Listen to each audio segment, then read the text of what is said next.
Oui, le bonheur et la grâce m'accompagneront tous les jours de ma vie, n'est-ce pas? C'est le psaume 23, 6.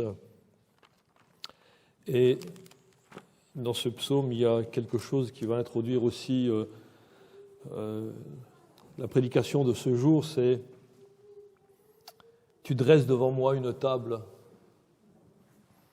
Oui, effectivement, le Seigneur dresse devant chacun de nous une table. Alors, est-ce que vous avez déjà reçu une invitation? Oui. Alors, soyez les bienvenus. Soyez les bienvenus. Soyez les bienvenus. C'est vrai. Et quand vous recevez une invitation, je suppose que vous y avez répondu. Oui, parce que c'est quand même mieux. Pardon? Peut-être, mais aussi ailleurs. Parce que si vous avez répondu à une invitation, je suppose que vous y êtes allé bien habillé. Non, parce que quelle était votre tenue lorsque vous êtes parti répondre à cette invitation? Parce que votre tenue reflète, en fin de compte, votre personnalité. Vous y croyez à ça? Oui, bien sûr. Votre tenue reflète votre personnalité. Et quand Jésus dit « venez », vous pensez que c'est une suggestion ou alors est-ce que c'est un commandement qui va parler au plus profond de votre être? Telle est la question. Alors on va ouvrir nos Bibles. On va prendre un texte en Matthieu 22.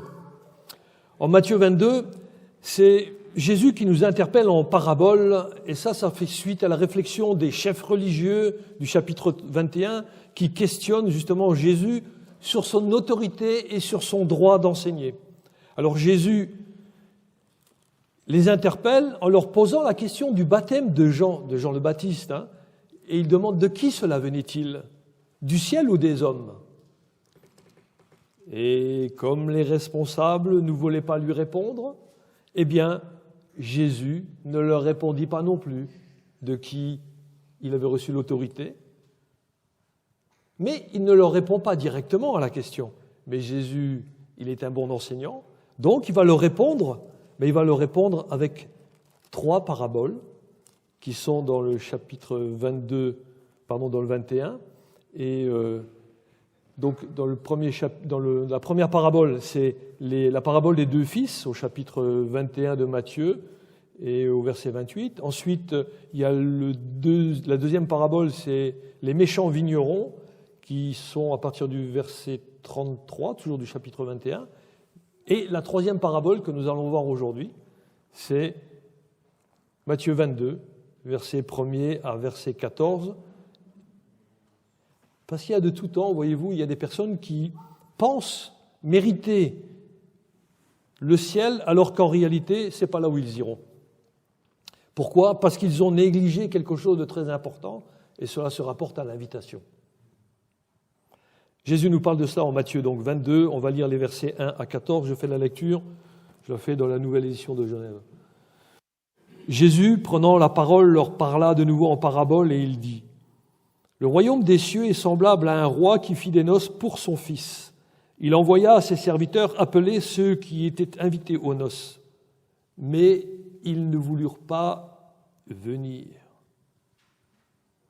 Il envoya encore d'autres serviteurs en disant: Dites aux conviés, voici, préparez mon festin, mes bœufs et mes bêtes grasses sont tués, tout est prêt. Venez aux noces. Mais sans s'inquiéter de l'invitation, ils s'en allèrent. Celui-ci a son champ, celui-là a son trafic. Et les autres se saisirent des serviteurs, les outragèrent et les tuèrent. Le roi fut irrité. Il envoya ses troupes, fit périr ses meurtriers et brûla leur ville. Alors il dit à ses serviteurs: Les noces sont prêtes. Les conviés n'en étaient pas dignes. Allez donc dans les carrefours et appelez aux noces tous ceux que vous trouvez. Allèrent dans les chemins, rassemblèrent tous ceux qu'ils trouvèrent, bons et méchants. Et la salle des noces fut pleine de convives. Le roi entra pour voir ce qui était à table, et il aperçut là un homme qui n'avait pas revêtu un habit de noces. Il lui dit: Mon ami, comment es-tu entré ici sans avoir un habit de noces? Cet homme eut la bouche fermée. Alors le roi dit au serviteur, liez-lui les pieds et les mains et jetez-le dans les ténèbres du dehors, où il y aura des pleurs et des grincements de dents. Beaucoup d'appelés, mais peu d'élus. Amen. Seigneur, on veut te louer, te rendre grâce. Seigneur, reçois, Seigneur, ma prière, que dans ton grand amour, Seigneur, toi qui nous as appelés à toi, que chacun puisse répondre, Seigneur, je viens, je suis à toi. Oui, que ta parole aujourd'hui, Seigneur, puisse faire du bien à toute âme qui entend et qu'il se tourne d'une manière indéfectible vers toi pour se laisser enseigner, se laisser conduire dans la vérité afin d'être, Seigneur, un instrument entre tes mains pour te louer, te glorifier, te rendre grâce. Accorde à chacun, Seigneur, dans ces instants, Seigneur, oui, l'intelligence renouvelée et la sagesse qui convient, afin de marcher d'une manière digne de ton nom. Amen. Vous l'avez entendu, il y a l'invitation du roi aux noces pour son fils. Alors, pour y répondre, revêtez l'habit de noces. On va tirer 5 parties. Les invités sont conviés aux noces. Il y a le rejet de l'invitation aux noces par les sujets du roi. Ensuite, l'invitation est adressée à tout le monde. Et l'invité se revêt de l'habit de noces. Et puis finalement, il y a beaucoup d'appelés, mais peu d'élus. Au verset 1, Jésus parle à ses auditeurs en parabole de la réalité du royaume de Dieu, afin que nous comprenions quelle doit être la place de la grâce de Dieu dans notre vie. Et rappelez-vous ce que c'est que la grâce. La grâce, c'est une facette, oui, une facette du caractère de Dieu. Mais la grâce, c'est aussi pour chacun de nous une faveur imméritée, parce que nous ne la méritons pas, elle nous est donnée par grâce. C'est un don gratuit. C'est comme une invitation. Mais quand Jésus dit « venez », ce n'est pas une suggestion, mais un commandement. Et là, voyez-vous, dans cette parabole, les invités sont conviés aux noces, c'est vraiment un commandement. Et vous le savez, quand il y a un mariage, ça met tout le monde de bonne humeur, hein. Car en perspective, l'avenir est assuré. Oui, il va y avoir des enfants, une descendance. Et le roi, lui, dans sa joie, il invite ses sujets à venir participer à la fête. Et si vous avez fait attention à la description du festin qui est préparé dans le royaume, ça nous laisse rêveurs. Il y a de quoi apaiser la faim et la soif. Les bêtes grasses, les bœufs sont tués et tout est prêt. Tout est prêt, il ne manque rien. Et pour fêter le mariage du fils, il ne manque quoi? Que les invités. Oui, il manque que les invités. Et cette invitation résonne à travers toutes les pages de la Bible. Vous savez que la Bible, c'est la parole du roi des rois, hein. Dans toute la Bible, il y a cette invitation qui est là. Ainsi, en Ésaïe 55, versets 1 et 2, il est dit ceci. « Venez, vous tous qui avez soif, venez aux eaux, même celui qui n'a pas d'argent, venez, achetez et mangez. Venez acheter du vin et du lait sans argent, sans rien payer. Pourquoi pesez-vous de l'argent pour ce qui ne nourrit pas? Pourquoi travaillez-vous pour ce qui ne rassasie pas? Écoutez-moi donc, et vous mangerez ce qui est bon, et votre âme se délectera de mes succulents. » Voyez-vous, c'est toujours l'âme qui est là. Et l'âme, elle est réjouie, et le corps, il va avec. Il est heureux dans le Seigneur. Et le véritable rassasiement, c'est d'entendre la parole de Dieu et d'y répondre. Amen. Ouais. Le psaume 16, 11 nous dit, il nous parle réellement d'abondance. Il nous dit, donc c'est le psaume, c'est David qui dit, tu me feras connaître les sentiers de la vie. Il y a d'abondantes joies devant ta face, des délices éternelles à ta droite. Vous rendez-vous compte? Des délices éternelles. On n'a pas de fin. Délices éternelles. Voyez-vous, le mariage, c'est vraiment la joie, hein. C'est la fête. Et le royaume, il est décrit comme une grande fête, un banquet magnifique. Alors, si vous vous souvenez d'un mariage, en tout cas, j'espère que vous vous souvenez de votre mariage, c'était quoi? C'était vraiment un temps fort, hein.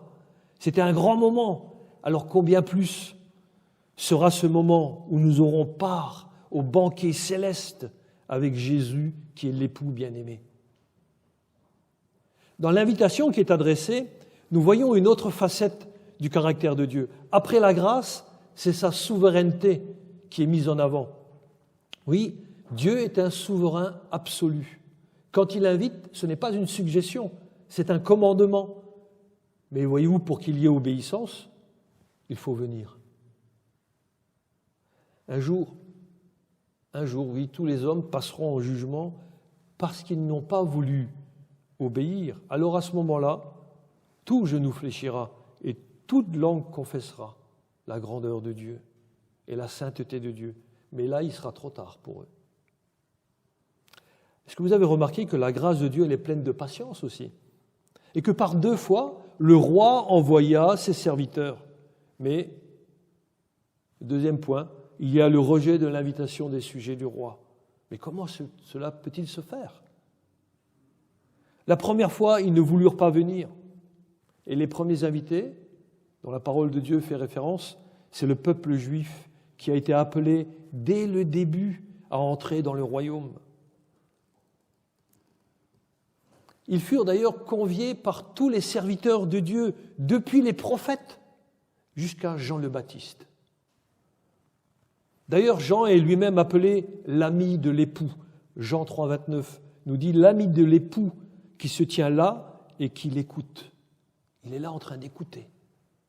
Écouter, ça veut dire obéir à la parole. Et dans notre texte du jour, il y a le rejet de l'invitation du roi à son festin.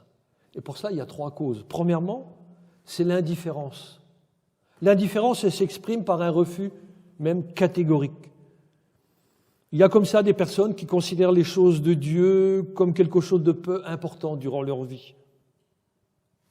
La deuxième cause de rejet nous est décrite au verset 5, il nous est dit que sans s'inquiéter de l'invitation, ils s'en allèrent, celui-ci a son champ, celui-là a son trafic.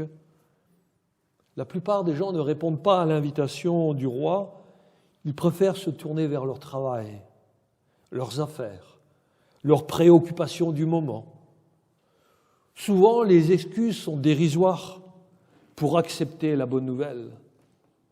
Oui, cette bonne nouvelle de l'Évangile, on trouve toutes sortes d'excuses.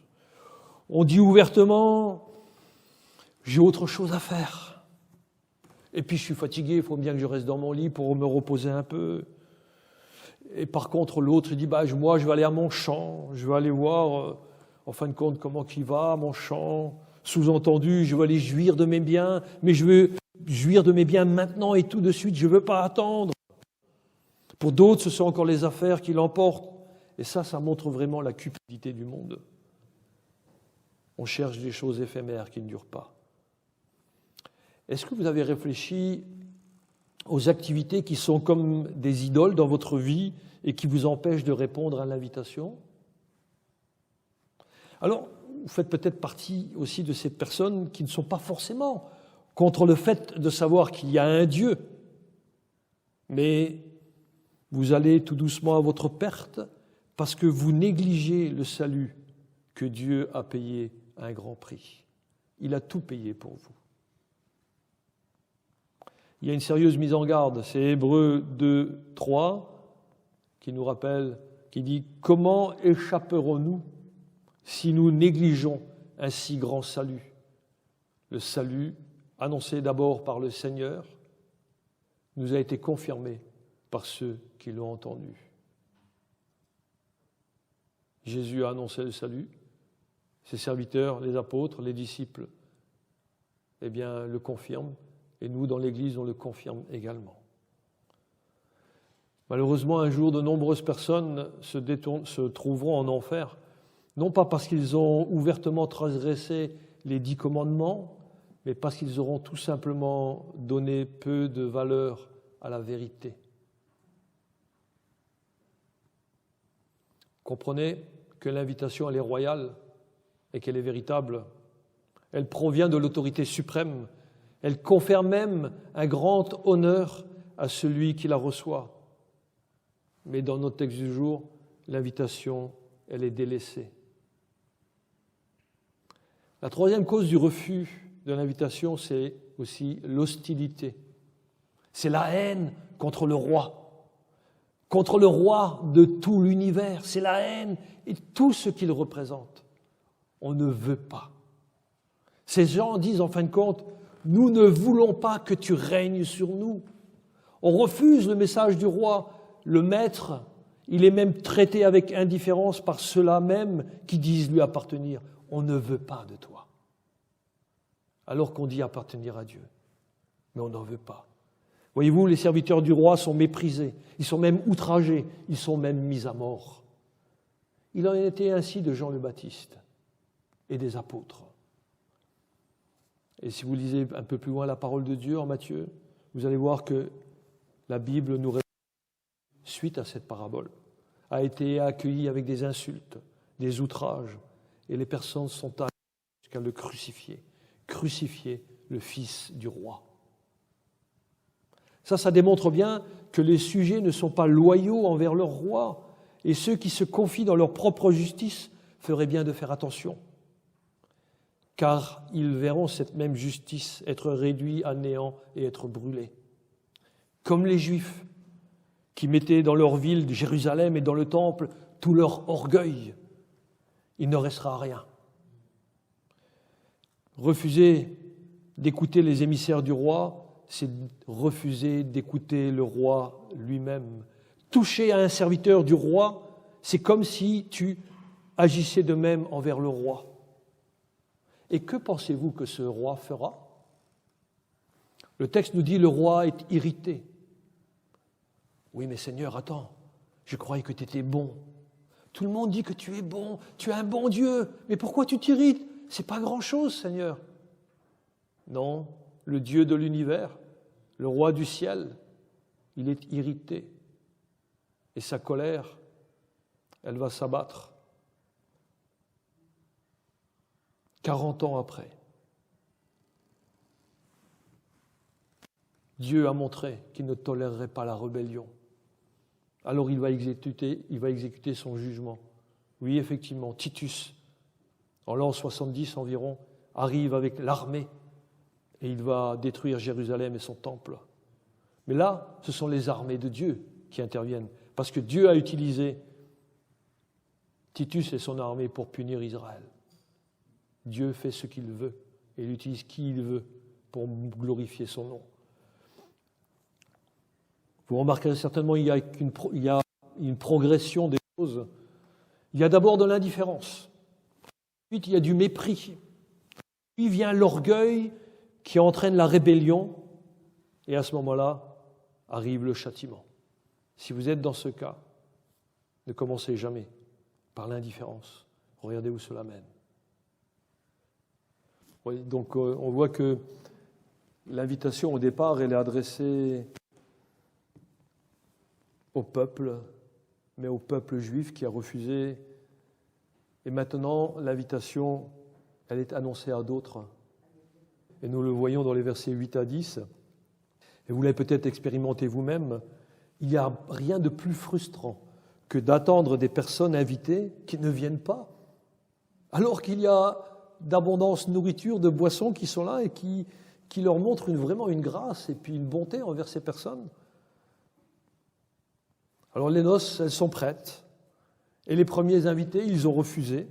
Alors l'invitation sera présentée à d'autres. Et le roi l'adresse maintenant aux pauvres, aux laissés pour compte, à ceux qui ne valent rien. Ceux qui pensent qu'ils ne méritent d'ailleurs rien, tant leurs conditions les met à l'écart. Les mauvais, comme les prostituées, les publicains, ont leur invitation. Eh oui, qui que vous soyez, Dieu vous invite.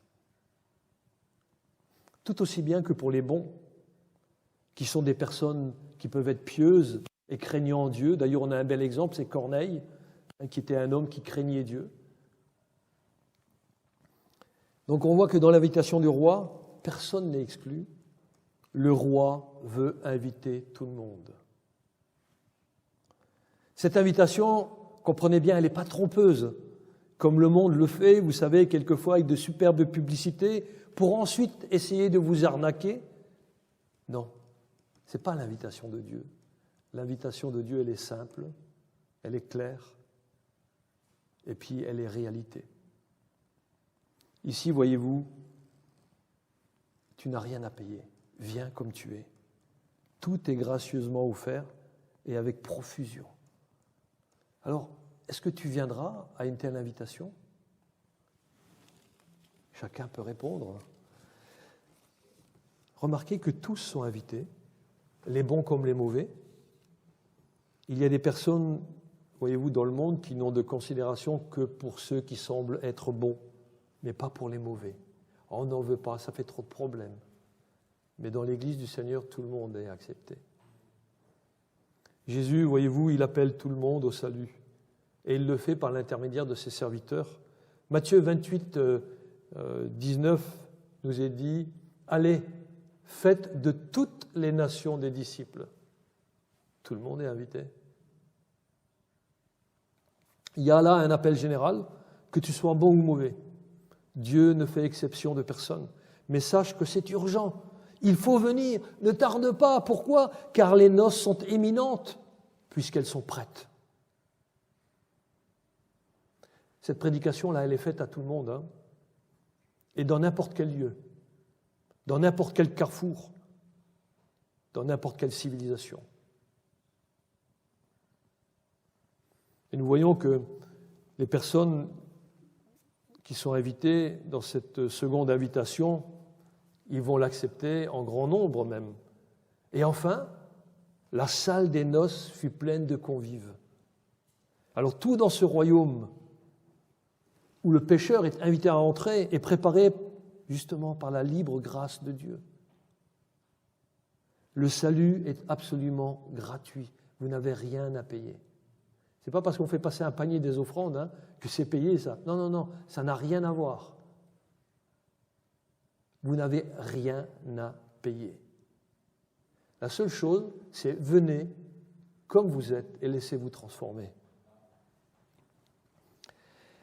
Et je suis certain que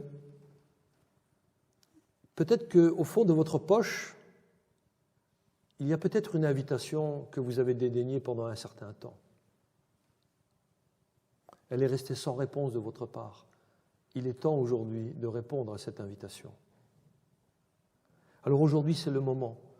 Alors n'endurcissez pas votre cœur. Répondez à l'invitation. C'est gratuit. Mais j'aimerais quand même attirer votre attention à la manière dont vous allez vous présenter. Car l'invité, lui, se revêt de l'habit de noces. C'est ma 4e partie.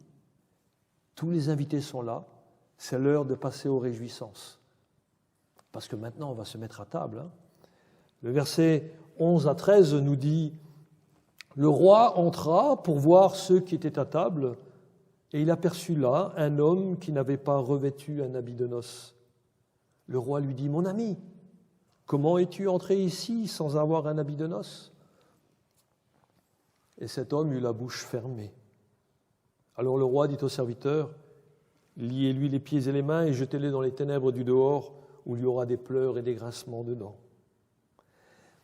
On sent là comme s'il y avait un grain de sable, il y a quelque chose qui ne passe pas. Vous rendez-vous compte ? Un homme n'avait pas revêtu l'habit de noces. Oui, vous direz peut-être, ok, d'accord, ok. Mais alors pourquoi se mettre dans un état pareil jusqu'à le jeter dehors dans les ténèbres ? Certainement, oui, certainement qu'il n'avait pas eu le temps de se changer, ce pauvre homme-là, puisqu'il a été appelé à la dernière minute. Et puis, c'était un pauvre. Il n'avait pas les moyens de s'acheter de beaux vêtements, de beaux habits. Alors pourquoi se mettre dans un état pareil ? Sauf que la réponse, c'est le roi qui la donne. En effet, un roi qui voulait recevoir à sa table des convives, eh bien, il les fait aussi revêtir d'un habit préparé pour cela. Et puis, vous l'avez remarqué, un seul n'a pas revêtu l'habit de noces, alors qu'il n'était pas le seul pauvre à venir, à être invité. Alors si les autres étaient habillés, c'est que le roi a bel et bien prévu un habit de noces pour chaque invité. Aurait-il oublié celui-là? Non, il ne l'a pas oublié. Parce que là, ne pas revêtir l'habit du roi, c'est mépriser la bonté et la grâce de Dieu. Et cet homme est pire encore que tous ceux qui refusèrent l'invitation, car il vient outrager le roi ouvertement et devant tout le monde. Mais voyez-vous, devant l'autorité suprême, personne ne peut ouvrir la bouche. La sentence, elle est donc juste. Et cette parabole nous précise que Dieu est le roi, que Jésus est l'époux et que tous les invités ne peuvent être revêtus par Dieu. Un jour, j'étais dans une assemblée, il y a un pasteur qui prêchait là-dessus. Et dans sa prédication, il avait dit qu'on ne savait pas pourquoi cet homme était là, mais que nous devions faire attention parce que Dieu peut expulser quelqu'un dans son royaume. J'ai dit, drôle de conclusion. Ça, c'est pas biblique.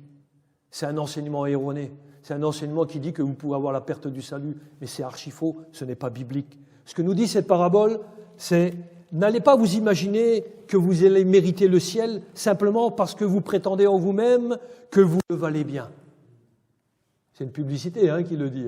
Ah, je le vaux bien, alors je mérite toutes ces choses. C'est pas comme ça.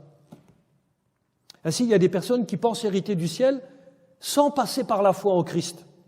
Ils viennent dans une église, ils lisent la Bible, font même des beaux discours, ils parlent de Jésus, mais ils ont méprisé l'essentiel.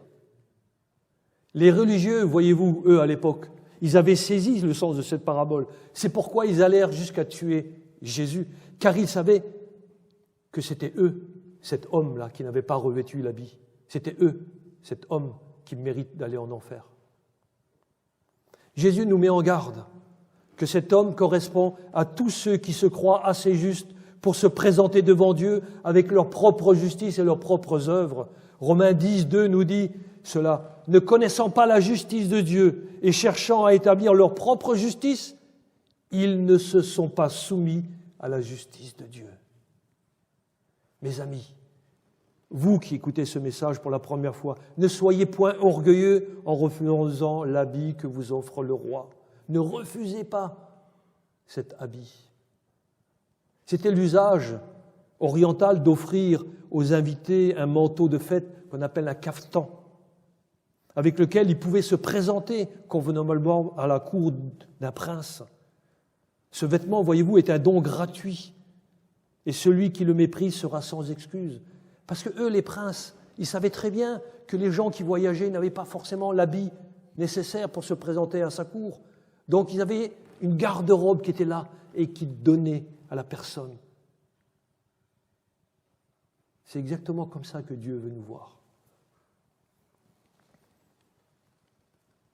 En appelant cette personne mon ami, Dieu lui fait comprendre, ainsi qu'à toi-même, toi qui te dis être mon ami, toi qui prétends me faire honneur, alors qu'il n'en est rien, tu te trompes toi-même. L'exhortation est la suivante. Ne reste pas avec tes habits ordinaires, tes vêtements ordinaires, c'est-à-dire dans tes péchés et dans ta désobéissance à Dieu. Repens-toi de tes péchés et ne dédaigne pas l'habit que le Seigneur t'a préparé à grand prix. Connais-tu le prix que Jésus a payé? Il a quitté son trône de gloire pour revêtir notre humanité et il le paya de sa vie. Christ a été livré pour nos offenses et il est ressuscité pour notre justification, et ceci afin que toi, tu puisses venir à ce festin. Alors, ne méprise pas le salut que t'offre Jésus. Ce n'est qu'au moment où tu acceptes le salut que tu pourras joindre ta louange avec celle de Ésaïe 61:10 qui dit « Je me réjouirai en l'Éternel, mon âme sera ravie d'allégresse en mon Dieu, car il m'a revêtu des vêtements du salut. » Alors que représente l'habit de noces?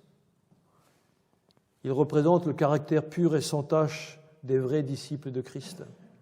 Galates 3:27 nous dit ceci: « Vous tous qui avez été baptisés en Christ, vous avez revêtu Christ. »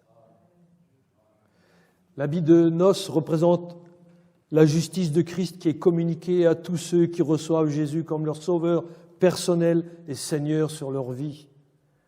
Ainsi, seuls ceux qui se repentent et qui croient seront revêtus par Christ de sa robe de justice qu'il s'est acquis pour nous à la croix du Calvaire. Apocalypse 3,18, Jésus nous dit « Je te conseille d'acheter de moi des vêtements blancs afin que tu sois vêtu et que la honte de ta nudité ne paraisse pas. » Je vais vous dire une chose, une vérité. Dieu est en train de nous scruter en ce moment pour voir si nous sommes nus ou habillés de l'habit de noces. Il regarde et il connaît ceux qui ont revêtu Christ et ceux qui ne le sont pas. Alors je t'invite vraiment, ami, toi qui écoutes, si tu ne t'es pas encore revêtu de l'habit de justice de Christ, de faire cette démarche. Et si tu ne sais pas comment, je t'invite à venir me trouver juste après le culte. Voyez-vous, quand on se soumet à Christ, notre cœur est soumis au sien, notre volonté fait la sienne et nos pensées sont captives de sa volonté. Et les voies de Dieu, eh bien nous les faisons nôtres à ce moment-là. Dès lors, les œuvres de justice doivent démontrer, nos œuvres de justice doivent démontrer que nous appartenons à Christ. Même notre caractère doit être transformé. Il doit être imprégné du sceau de Dieu dans notre vie. Sinon, ça nous montre bien que nous n'avons pas l'esprit de Christ en nous.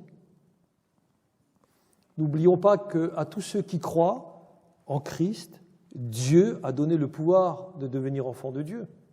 Est-ce que Dieu rejetterait-il son enfant? Non, il ne le rejette pas. Voyez-vous, il faut comprendre que la capacité vient toujours de Dieu et non pas de l'homme. Quand quelqu'un reçoit Christ, il reçoit aussi la puissance de vivre comme Christ a vécu. Seuls entreront dans le royaume ceux qui seront les vrais sujets du roi, qui auront accepté, qui auront marché comme Christ a marché ici-bas. Et ça montre aussi que ça revient aussi à observer les principes de la parole de Dieu. Ce n'est qu'à cette condition que chaque personne fait partie de la famille céleste. Ainsi, en revêtant l'habit de Christ, le chrétien va avoir part au festin du roi, car il aura revêtu la justice qui vient de Dieu par la foi en Christ. Une question, est-ce qu'on peut être accepté sans l'habit de noces? Vous le savez, la réponse est non. L'homme qui est entré dans la salle de noces, il représente la majorité des personnes qui se disent chrétiennes et qui se réclament des bénédictions de Dieu et des privilèges même de l'Évangile, de la parole de Dieu. Mais ils n'éprouvent aucun besoin de transformation dans leur vie. Voyez-vous, ce sont des personnes qui ne sont jamais réellement repenties et qui ne ressentent même pas le besoin d'un sauveur en la personne de Jésus. Ils le méprisent quand ils ne sont pas indifférents.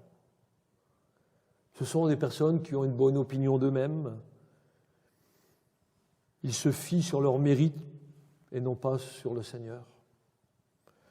Ce sont des personnes qui ne se sont jamais posé la question s'ils ont vraiment accepté Christ. D'ailleurs, est-ce qu'ils se posent la question s'ils ont vraiment passé par la vraie repentance? Voyez-vous, la repentance, ce n'est pas un sentiment de culpabilité par rapport à des mauvaises actions. Non, c'est un changement d'adoration. Parce qu'avant de venir à Christ, nous adorions toutes sortes de choses ou d'objets. L'argent, l'or, le sport, le sexe, le confort, la sécurité, la religiosité aussi. Et la plus grande idole de tous les temps, la plus populaire, la connaissez-vous? C'est le moi. Oui, mes amis, vous êtes votre propre idole favorite. Et trop souvent, nous voulons que les autres adorent aussi notre idole favorite. Parce qu'au fond de nous-mêmes, nous savons que nous avons été créés pour adorer. Mais si nous n'adorons pas Dieu, alors nous allons adorer autre chose. Par contre, la vraie repentance, qui vient du Saint-Esprit, nous donne la conviction de l'horreur de nos péchés. Et la vraie repentance consiste à nous tourner vers Dieu, et cela nous donne l'envie de l'aimer, de l'adorer et de le servir.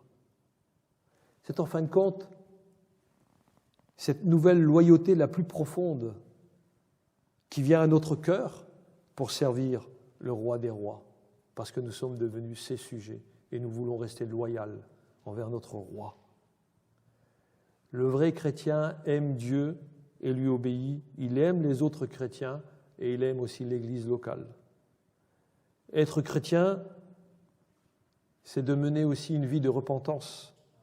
On confesse ses péchés, on s'en détourne, on le fait régulièrement, et on considère aussi la grâce comme étant ce qu'il y a de plus précieux, et que nos propres désirs sont plutôt, eux, comme peu importants, parce qu'on va faire la volonté de Dieu. L'authenticité de notre foi doit être passée au crible, ici-bas, pour savoir si nous sommes, oui ou non, au Seigneur. Après cette vie, voyez-vous, il sera trop tard. Trop tard pour répondre d'une bonne manière à l'invitation du roi. Toute personne peut recevoir le Christ en son cœur et vivre une vie qui honore Dieu. Mais pour cela, il faut passer d'une conviction que Dieu existe à une réelle conversion qui produit une réelle consécration. Je le répète, il faut passer de l'étape d'une conviction à une réelle conversion qui produit une réelle consécration. Oui, parce que tous ceux qui acceptent de revêtir l'habit de justice que nous recevons parce que Christ est mort pour nos péchés à la croix, et nous savons que c'est lui qui nous revêt de cette justification, parce que nous sommes justifiés, nous qui mettons notre confiance en Christ, nous sommes justifiés devant le Père Céleste. Nous savons que lorsque nous commençons à marcher avec le Seigneur, eh bien nous ne nous arrêtons jamais. Jamais. Jamais. Jusqu'à rejoindre le ciel quand le Seigneur nous y invitera. Voyez-vous, une vraie conversion produit une consécration. Et cela se voit dans la vie des personnes. Mais voyez-vous, il y a des personnes, des hommes qui ne veulent pas échanger leurs habits sales contre ceux qu'offre Christ pour la vie éternelle, la vie céleste.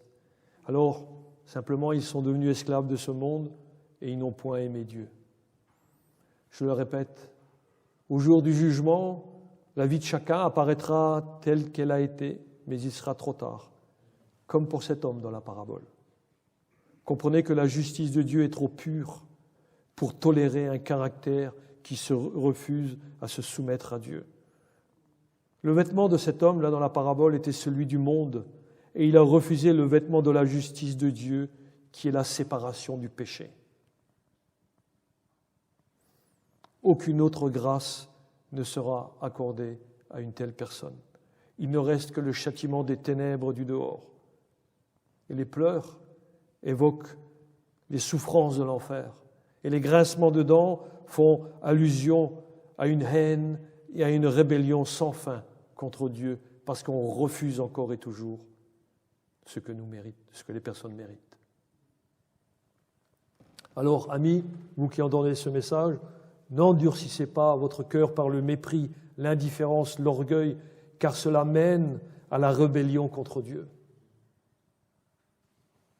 Vous l'avez entendu, il y a beaucoup d'appelés mais peu d'élus. L'invitation à croire à l'Évangile et à bénéficier des bénédictions est adressée à tous ceux qui l'entendent. La seule raison d'être exclu du festin des noces, c'est qu'il y a des personnes qui n'ont pas voulu venir. D'autres, c'est l'indifférence. Et d'autres encore, par rébellion. Et puis, il y a comme cet homme de la parabole. Il y en a qui viennent dans le milieu chrétien et qui refusent de se soumettre aux normes du royaume. N'allez pas croire que vous entrerez dans le ciel, où vous serez rejetés. Enfin, oui, parce qu'il y a un enfin quand même, il y a le peu d'élus. Ce sont ceux qui répondent à l'invitation et se laissent changer, transformer par la parole de Dieu. Alors, efforcez-vous d'y entrer en faisant violence à votre propre perception des choses, afin que vous puissiez vous attacher à la parole de Dieu. Amen. Je termine. Amis, le temps de la rétribution est proche, mais il est encore temps d'accepter Jésus comme son Sauveur et Seigneur et de revêtir l'habit de justice que nous offre Christ. Ainsi, vous aurez l'immense honneur de pouvoir participer au banquet des noces de l'agneau et de faire partie des élus en glorifiant Dieu. Car le salut vient entièrement de Dieu et nul ne peut s'en glorifier lui-même. Dès lors, vous le savez, que vous avez été choisi par Dieu dès avant la fondation du monde, au moment où vous savez que vous faites partie de ses élus. Alors, mes amis, revêtez l'habit de noces. Amen. On va prier. Père. Oui, Père, on veut vraiment te rendre grâce pour cette invitation merveilleuse que tu adresses à tout le monde, que l'on soit beau ou mauvais. Seigneur, tu adresses cette invitation. Que personne ne dédaigne, Seigneur, cette invitation. Mais Seigneur, nous savons aussi que dans tous les cas, lorsque nous avons accepté cette invitation, tu désires que nous changions nos vêtements souillés pour mettre l'habit qui te glorifie, toi, le seul vrai Dieu, et qui accorde sa grâce pour l'éternité en Christ, qui, lui, est notre justice. Merci, Seigneur, pour la vie de Christ donnée pour chacun de nous. Merci, Seigneur, pour sa vie, Seigneur, entièrement dévouée à ton service et à ta gloire. Seigneur, que nous aussi, nous puissions aussi recevoir ton grand amour, Seigneur, et que dans, Seigneur, nos existences, eh bien, nous puissions refléter l'action de ton Saint-Esprit dans nos vies qui ont été transformées par toi, et que nos nouveautés de vie, Seigneur, puissent vraiment servir à la louange de ta gloire. Toi, Seigneur, qui es le Dieu tout-puissant, le Dieu de toute justice, le Roi éternel de grâce et de gloire, Seigneur. Oui, et nous te demandons, Seigneur, ces merveilleuses choses. Seigneur, aide-nous à nous transformer, aide-nous encore à nous saisir de cette réalité de ta justice, Seigneur, et que nous puissions tous revêtir, Seigneur, l'habit de noces avec laquelle, Seigneur, tu nous convies tous à ce banquet merveilleux, sans fin, qui sera cette joie céleste de te glorifier. Père, nous te demandons ces choses dans le bon nom de Jésus. Amen.